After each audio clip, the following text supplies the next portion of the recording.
Democratic President Joe Biden and his Republican challenger and predecessor Donald Trump will likely face questions about their economic records Thursday when they meet in the first debate of the 2024 U.S. election campaign. Comparing the two is complicated by the huge disruptions wrought by the COVID-19 pandemic.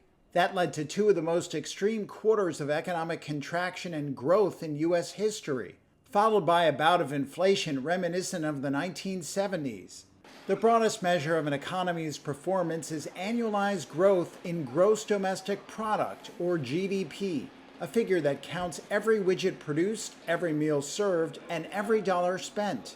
Quarterly growth during Trump's first 3 years up to the pandemic and Biden's term beginning in 2021 compounded at an almost identical rate that annualizes to around 2.7%. Excluding Biden's first year, arguably still influenced by the pandemic, it was a slower 2.3%. The Biden economy rode a pandemic-era consumer spending boom. Trump's economy saw slightly larger average contributions from business investment. The flip side to GDP is gross domestic income, an estimate of what people and companies earn in return for inventing, producing, and selling all those widgets and services. Trump filled his cabinet with Wall Street allies and boasted of tax cuts for businesses. But companies took a larger share of GDI under Biden. The share for workers stayed fairly constant. As the health crisis eased, inflation spiked to levels not seen in decades. Many economists agree the pandemic response avoided a potential economic catastrophe, but inflation to some degree was a consequence, with a combination of snarled supply chains and record federal deficit spending that began under Trump and continued under Biden, fueling consumer demand. One thing the Trump and Biden economies shared is a strong labor market with low unemployment. Regardless of who's in the White House and whether it is for demographic or other reasons, the U.S. seems to have slipped into a period of sustained demand for workers, with a pandemic rebound that surprised even the most seasoned economists.